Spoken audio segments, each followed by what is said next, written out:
houses where people were old enough. Do you remember Peggy Lee? Anybody besides me? And no, I was not old enough that I was around when Peggy Lee was in her heyday, but my folks were, and they used to play her songs every night when I'd go to bed. So a lot of them I knew by heart. She had one that I remember very well. Is that all there is? Do you remember that? I won't sing it for you. But basically, the premise of the whole song is this. She talks about her life as a child and her life as she's growing up and her life as an adult. And she says, as a child, she saw her house burn down and her father swoop her up in his arms, carry her out, and saw the fear and the tears and the anguish in his face. And she responded, is that all there is to a fire? And later on, she attends a circus.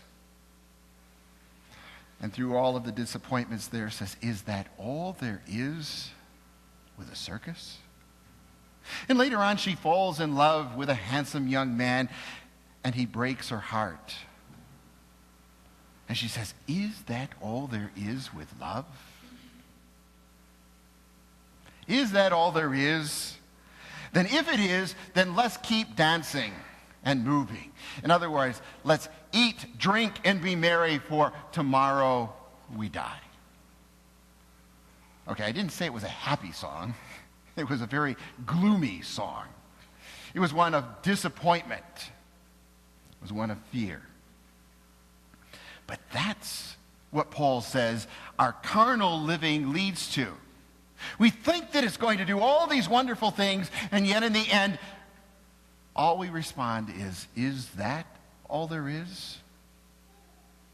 Okay, maybe I can give you a better example. Ever really had something in mind that you really wanted? You saw it advertised, you saw it somewhere, you really wanted this new thing. And you knew you were just going to be overwhelmed with joy if you got this new thing. Finally, you get it. You take it home and you begin to use it. Or the child who really has to have that brand new toy at Christmas time. You know, he's seen it on every commercial, on every cartoon, of every program that he's watched for the last year. And he just knows he's got to have that thing if he's going to ever be happy. And Christmas morning, he unwraps it, and he opens it up, and they play with it. And what happens? An hour later, where's that toy? Well, it's off in the corner somewhere, and they're off on a new pursuit. Because is that all there is? That's not freedom, Paul says. And if Christ has set you free, then why would you want to go back to that? If Christ has paid the price for you to live in freedom, if you are to live as a follower of Christ, then why would you go back to the slavery of things? And so he says, live by the Spirit. The Spirit lives as an opportunity to serve others in love. We can compel obedience. We can command respect. But love only comes in freedom. By redeeming us, Christ has set us free to love. So there's one little phrase, through love, serve. Through. In other words, as a result of, now that all these other circumstances have taken place, this is going to be the result. Love. That's agape. That's this full giving of oneself. Unselfishly, sacrificially. Serve. In other words, do for others. There's probably nothing sadder than the person who has it all, supposedly, and has no one with which to give, no one to serve. Having everything but no one to serve is more akin to having nothing. So Paul says we are to live that liberating life of freedom in love to serve one another. In Leviticus 19, I threw this in for you, Neil. Leviticus 19.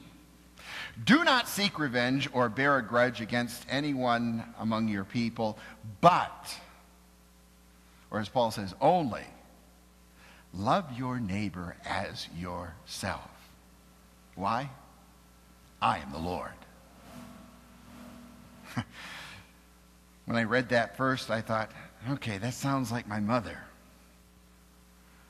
Whenever she'd tell us something to do and we didn't quite agree with it, we'd say, why? Because I said so. But it's not quite the same, is it? When God says, I am the Lord, with that comes all of the baggage of the price that he paid for our sins and our freedom. So in Leviticus 19, we find this command to love one another. Jesus reiterates that when he says, what's the purpose of all of the law? And when he's talking about that, he's talking about the 10 Commandments. You know those. Remember those? Thou shalt not kill. Thou shalt not commit adultery. Thou shalt not steal. You shall love the Lord your God with all your heart, soul, mind, and strength. All of those do nots. Remember? Paul quotes Jesus and says, but all of that's summed up with one simple command: love. Now, too many Christians have said, good, now I live by the law of grace. Now I no longer have to live by the law of the Old Testament.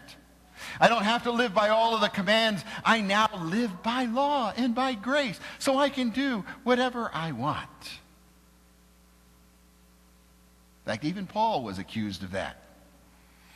Even Paul was accused of setting aside the law, which he knew very well. He's kind of the top scholar of his day. He knew what the law was. He knew what it meant. He knew what its commands were. He knew what its responsibilities were. And it sounded as though he was putting that aside. When he says, by faith alone, by love, you shall be saved. Whew, good. I don't have to do all those laws now. That'd put lawyers out of business, wouldn't it? Except it doesn't. Listen to what Paul said in Romans 13. Let no debt remain outstanding, except the continuing debt to love one another, for whoever loves others has fulfilled the law. Paul's not saying that you do away with the law. He says, if you love others as yourself, if you love others the way that you are commanded to love God, then you know what? You don't have to worry about the law. In other words, the law standards are here and says, don't do any of these things. And Paul says, but if you live by law, it's up here. So if you do all the things up here, you don't have to worry about the ones down here. Not because they've passed away, not because they're irrelevant, but because you've already reached a higher standard. If you serve others as yourself, and if you serve God in a loving way, in a freedom way, then you have carried out all of the responsibilities of the law. Therefore, Paul says the commandments, you shall not commit adultery, you shall not murder, you shall not steal, you shall not covet, and whatever other commands there may be are summed up in just this one command. Love your neighbor as yourself. Therefore, love is the fulfillment of the law. What the commandments do is they spell out what that love looks like. If you love your neighbor, you don't covet your neighbor. If you love your neighbor, you don't commit adultery with your neighbor. If you love your neighbor, you don't steal from your neighbor. If you love your neighbor, you don't kill your neighbor.